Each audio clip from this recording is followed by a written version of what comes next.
Selamat Sabat. Selamat datang di Sekolah Sahabat Anak Gereja Masih Advent hari ke-7 Jemaat Makarios.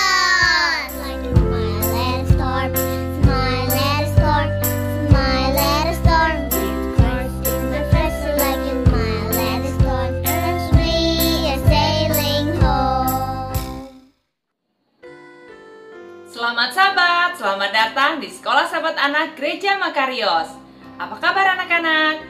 Anak-anak yang ada di rumah pasti sudah gak sabar kan ingin mendengarkan cerita dari Berita Mission, cerita di kelas beginner dan kinder, dan juga cerita di kelas primary. Tapi sebelum itu, yuk kita sama-sama siapkan hati dan pikiran kita terlebih dahulu. Dan jangan lupa kita harus duduk yang manis ya. Oke anak-anak, selamat beribadah. Kita akan memulai sekolah sahabat dengan doa buka yang akan dipimpin oleh Madeline. Sikap doa yang baik. Teman-teman, mari kita berdoa. Tuhan Yesus, terima kasih atas perhatian-Mu pada sekolah sahabat ini.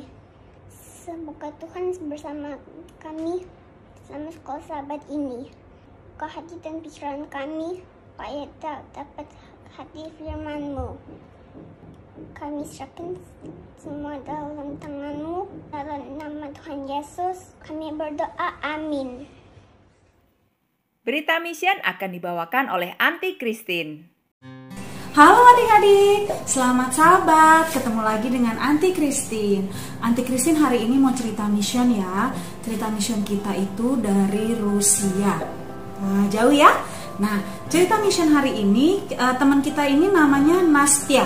Nastia umur 14 tahun. Jadi Nastia ini adalah seorang gadis yang berada di kampung halamannya namanya Vladivostok, Rusia. Dan dia ini adalah seorang gadis, seorang anak yang suka banget yang namanya berpetualang. Tapi di tempatnya dia bertinggal tidak ada grup-grup seperti itu, klub-klub seperti itu tidak ada. Lalu mamanya mencarikan satu klub di mana dia bisa berpetualang. Akhirnya mamanya bisa menemukan satu klub, yaitu klub Pathfinder, di mana mamanya ingin sekali anak ini, si Nastia ini, masuk ke dalam klub itu.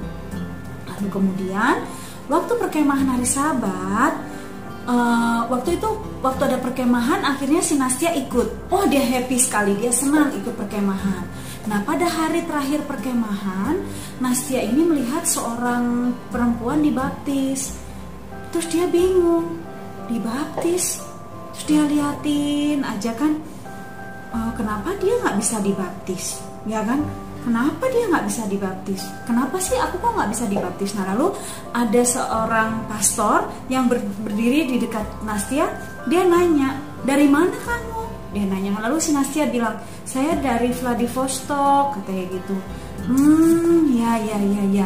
Lalu si Nastia tanya, Bapak kenapa saya nggak bisa dibaptis?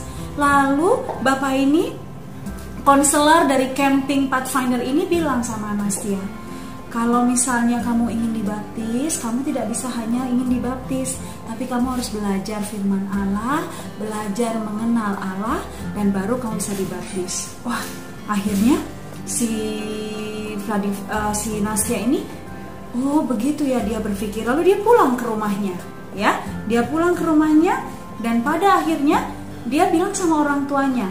Dia cerita apa yang terjadi di perkemahan. Lalu katakan bapak konselor tadi bilang bahwa dia harus menghadiri kelas-kelas baptisan. Artinya dia harus belajar di kelas-kelas baptisan. Sama seperti sekarang ini, kalau kita ingin dibaptis, kita harus ada di kelas baptisan bersama bapak pendeta. Kemudian si Nastia akhirnya sudah lama dia pengen sekali dibaptis. Nah, waktu itu dia akhirnya mengikuti perkemahan musim panas. Nah, perkemahan musim panas hampir tiap hari dia selalu berdoa sama Tuhan, ya. Dan sebelum itu dia setelah ikut perkemahan yang kemarin, dia jadi rajin ke gereja, setiap kali berdoa di hari Sabat, ya. Dan akhirnya setelah 6 bulan si Nastia ini belajar tentang baptisan, belajar tentang Allah, belajar tentang Tuhan, makanya dia bertekad untuk dibaptis, ya. Lalu akhirnya dia dibaptis, dan penting sekali bagi kita juga untuk menyerahkan diri kita kepada Tuhan dan dibaptis. Menerima Yesus sebagai juru selamat pribadi kita dan kita dibaptis. Artinya kita menyerahkan diri kita kepada Tuhan dan kita mengikuti segala perintahnya, menjauhi segala larangannya. Nah, sekarang kita sebagai anak-anak juga siapkan diri kita agar kita siap nanti menyerahkan diri kita sama Tuhan dan kita menjadi alat Tuhan yang dipakai Tuhan untuk mengabarkan Injil, mengabarkan kebenaran Tuhan kepada semua orang yang belum mengenal Allah. Baik adik-adik, terima kasih sudah mendengarkan cerita sahabat hari ini. Berita mission ini juga membuat kita akhirnya berpikir bahwa kita harus selalu setia dan tambah setia kepada Tuhan. Terima kasih, selamat sahabat, Tuhan berkati. Bye! Kelas beginner dan kinder akan dibawakan oleh Ibu Fibri. Halo, selamat sahabat anak-anak kinder dan beginner. Apa kabar anak-anak semua? Ya, semoga semua sehat-sehat ya. Pada sahabat ini, tidak terasa kita sudah masuk dalam pelajaran yang ke-10. Judulnya, Suatu Makan Malam Istimewa. Wah, kenapa ya istimewa? Oke, kita mau pelajari sekolah sahabat pelajaran yang ke-10. Namun sebelumnya kita mau menghafalkan ayat hafalannya dulu. Oke, ayat hafalannya terdapat dalam Yohanes 13 ayatnya yang pertama. Kita bacakan bersama-sama ya. Yang sudah hafal, kita boleh hafalkan bersama-sama. 2, 3. Ia mengasihi miliknya yang berada di dunia. Oke anak-anak, kita mau menyiapkan hati kita untuk kita mempelajari sekolah sahabat. Kita duduk yang manis, kita lipat tangannya, kita mau mendengarkan cerita sekolah sahabat. Sebelum kita makan, pasti kita terlebih dahulu mencuci tangan kita, bukan? Nah, dahulu kala Yesus membantu murid-muridnya untuk mencuci sebelum mereka makan, tapi bukan mencuci tangan. Nah, kira-kira mencuci apa ya? Mari kita simak ceritanya. Petrus, kata Yesus, ajaklah Yohanes untuk pergi ke kota. Carilah seorang pria yang membawa sebotol air yang besar. Terus tanyakan, di mana kita akan makan Paskah malam ini. Wah, waktu itu sedang Paskah. Kemudian Petrus dan Yohanes segera pergi untuk menemui atau mencari pria tersebut. Dan akhirnya mereka menemukan pria ini. Kemudian si pria ini membawa mereka ke ruangan atas dan menunjukkan ruangan mereka untuk makan malam Paskah. Nah, dan di ruangan itu anak-anak tahu segala sesuatu sudah disiapkan untuk mereka mau makan malam bersama. Ada tersedia juga baskom dan yang sudah terisi dengan air, juga handuk untuk membasuh kaki mereka untuk dibasuh ya. Tapi ada sesuatu yang hilang. Nah, biasanya kalau ada Paskah, selain ada baskom dan air dan juga makanannya, ada juga seorang pelayan atau seorang hamba untuk membantu mereka membasuh kaki mereka. Tapi pada waktu itu tidak ada satupun pelayan yang mereka temui di sana. Nah, kemudian semua sudah berkumpul di ruangan itu, Yesus dan murid-muridnya.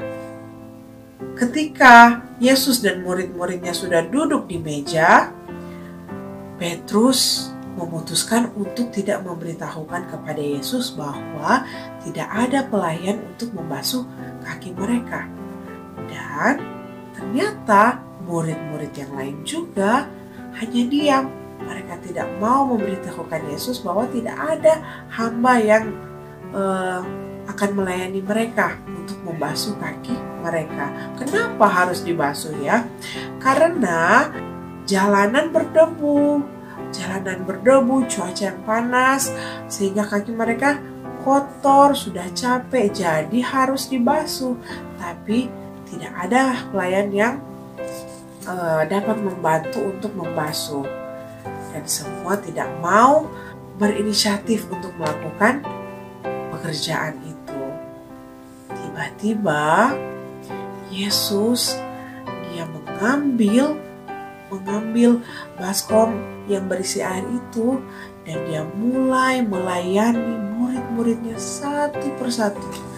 Dia pergi kepada Petrus, dia basuh kaki Petrus. Setelah dia basuh, dia lap dengan handuk. Murid-murid terdiam. Tidak ada yang mau membantu Yesus. Mereka tidak mau melakukan pekerjaan itu. Namun mereka tahu bahwa Yesus adalah guru mereka, adalah Tuhan. Tapi Yesus melakukan hal pekerjaan yang rendah itu, yaitu membasuh kaki. Dan sampai murid-murid yang lain semua sudah dibasuh. Yesus membasuh mereka semua dan dia dilap kakinya satu persatu dan pekerjaan membasuh itu telah selesai.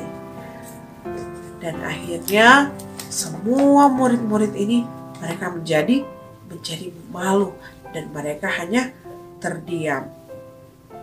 Yesus adalah anak Allah, tapi Yesus mau melayani mereka, mengambil pekerjaan hamba. Nah, ketika Yesus sudah selesai, dia duduk dan Yesus berkata, "Apakah kamu mengerti mengapa aku membasuh kakimu?" Dan murid-murid pun mendengarkan dengan seksama. "Saya adalah gurumu," kata Yesus. "Saya adalah Tuhanmu. Dan saya ingin memberi contoh untuk kalian semua bagaimana kita harus memperlakukan orang lain. Kita harus melayani orang lain. Lakukanlah apa yang seperti yang saya lakukan." Semuanya tersenyum dan mereka mengangguk-anggukkan kepala. Nah, dan akhirnya sekarang murid-murid itu mereka tahu dan mereka mengerti dan mereka akan selalu mengingat perkataan Yesus itu. Mereka mau melakukan seperti apa yang Yesus contohkan. Mereka mau melayani sesama mereka yang tadinya mereka tidak mau melayani, yang tadinya mereka risih, mereka sungkan, ataupun mereka tidak mau melakukan pekerjaan itu. Akhirnya sekarang mereka tahu itu adalah bagian dari pekerjaan mereka, yaitu melayani. Kemudian setelah itu Yesus memecahkan roti menjadi beberapa bagian dan Yesus memberikan kepada setiap murid-muridnya. Kemudian Yesus mengambil jus anggur dan Yesus membagikan kepada setiap orang yang hadir. Nah, kemudian Yesus memberitahu mereka bahwa roti ini adalah melambangkan daging ataupun tubuh Yesus, dan jus anggur itu melambangkan darahnya. Ambillah ini dan makan. Lakukanlah ini semua untuk mengingat aku.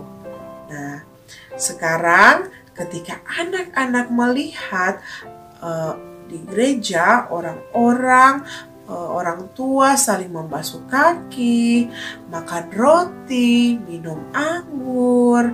Nah, itu adalah untuk mengingat kehidupan dan kematian Yesus yang tidak mementingkan diri. Dia ingin juga para muridnya melakukan orang lain dengan kasih seperti yang Yesus lakukan. Bukan hanya murid-muridnya, tetapi kita semua yang menyebutkan bahwa Tuhan adalah Allah kita harus melakukan orang-orang lain dengan dengan kasih. Oke, cerita kita sudah selesai. Kita mau membaca pesan kita pelajaran kali ini. Oke, kita ambil Sekolah Sahabatnya, kita baca bersama-sama. Yang belum, nanti bisa kita ulangi bersama-sama ya setelah Ibu Guru membaca pesannya. Kita memuji Yesus karena menunjukkan kepada kita kasih-Nya. Kita ulangi bersama-sama. Kita memuji Yesus karena menunjukkan kepada kita kasih-Nya. Baiklah anak-anak, cerita kita sampai di sini. Kiranya Tuhan memberkati kita semua. Selamat sahabat. Kelas primary akan dibawakan oleh Uncle Dwayne. Selamat pagi, selamat sahabat, selamat berjumpa kembali bersama dengan Uncle Dwayne di Sahabat Pagi hari yang indah ini. Apa kabarnya? How do you do? How are you? Pastinya baik, pasti sehat, dan pastinya rindu untuk datang ke gereja. Yes, betul, Uncle Dwayne juga rindu untuk bertemu dengan kalian di gereja. Tetapi selama masa pandemi ini, kita masih tetap bertemu secara virtual. Judul pelajaran Sekolah Sahabat kita pada pagi hari yang indah ini berjudul Mati atau Hidup. Ayat hafalan yang terdapat dalam Yohanes 11 ayat 25.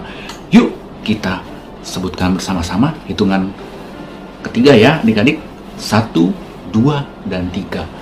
Akulah kebangkitan dan hidup. Yes, betul sekali. Adik-adik, sekarang kita dengarkan pelajarannya.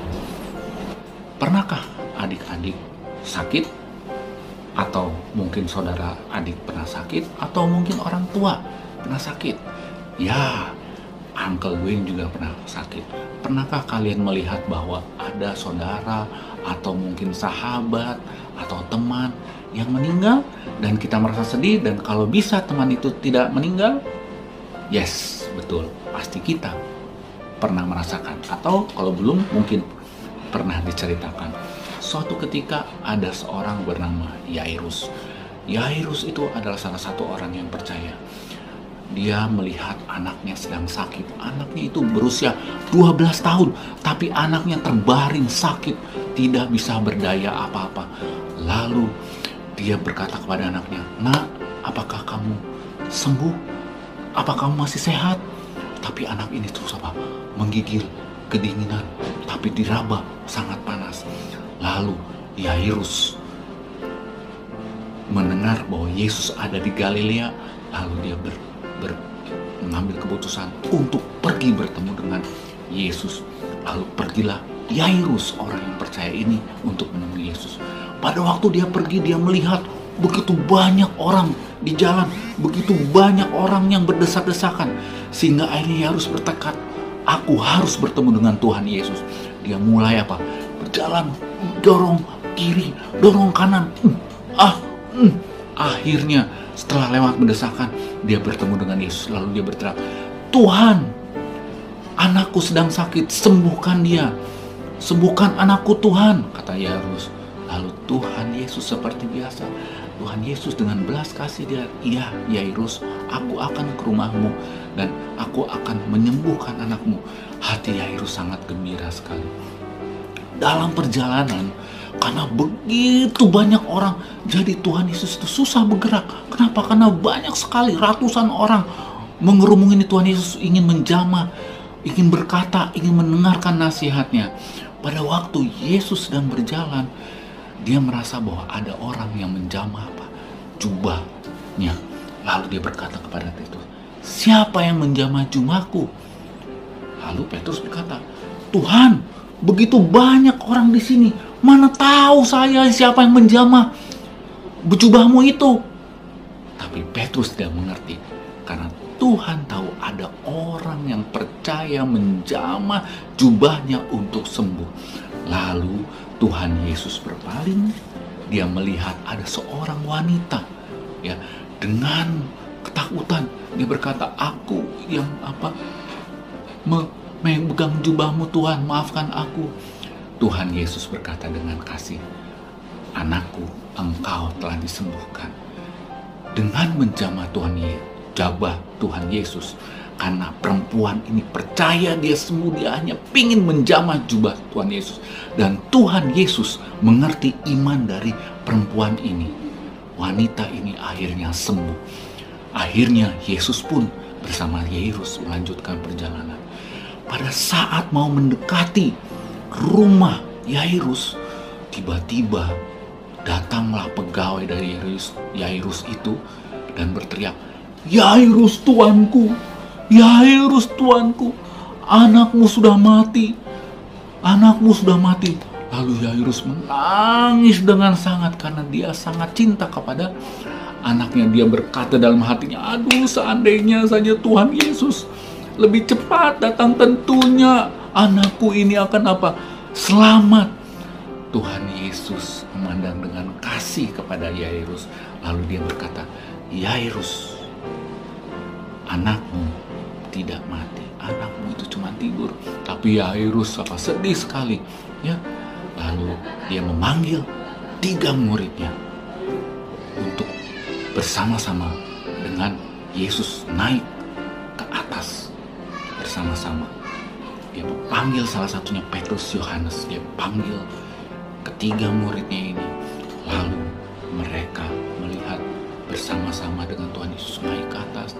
Tuhan Yesus memegang anak ini. Dan Tuhan Yesus berkata, "Hai anakku, bangkitlah."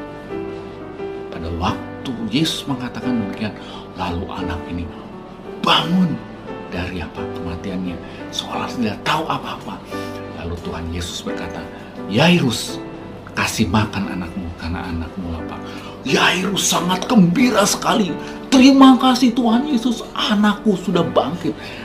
Adik-adik bayangkan bagaimana orang tua yang mengharapkan anaknya hidup kembali, yang dia tahu anaknya itu mati, bangkit, kuasanya besar.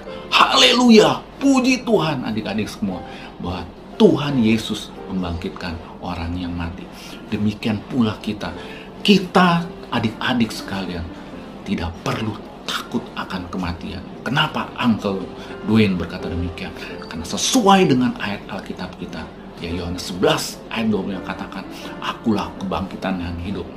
Saat ini mungkin kita akan mati, tapi percayalah, karena kita percaya sama Tuhan, pada waktu Yesus datang yang kedua kali, Dia akan memanggil nama kita kalau kita mati dalam kebenaran. Jadi adik-adik sekalian, tidak ada salahnya kita percaya sepenuhnya, berikan percaya kita 100% kepada Tuhan, lakukan perintah Tuhan, turuti perintah orang tua, sayangi orang tua kalian, terlebih sayangilah kepada Tuhan. Karena pada waktu saatnya Yesus datang yang kedua kali, kalau kita mati, kita akan dibangkitkan untuk bertemu dengan Tuhan Yesus. Demikianlah pelajaran kita pada hari Sabat yang indah ini. Semoga adik-adik lebih percaya setiap Sabat, tiap hari lebih percaya dan kuat imannya di dalam Tuhan Yesus. Tuhan memberkati kita.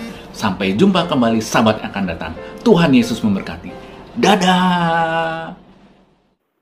Kita akan menutup rangkaian Sekolah Sabat dengan doa tutup yang akan dibawakan oleh Jitro. Sikap doa yang baik. Mari kita berdoa. Tuhan Yesus, terima kasih sudah pimpin adalah Sekolah Sabat. Amin. Salam Tuhan jadikan kami anak-anak yang baik, menurut pada orang tua, menurut pada Tuhan, dan juga Papa Mama. Terima kasih Tuhan. Tolong ampuni segala dosa kami. Dalam nama Yesus. Amin. Sekolah Sabat kita sudah selesai. Terima kasih untuk semua partisipan pada Sabat hari ini. Terima kasih yang sudah menyaksikan YouTube Sekolah Sabat Anak Gereja Makarios. Kita bertemu lagi di Sabat depan. Tuhan Yesus memberkati.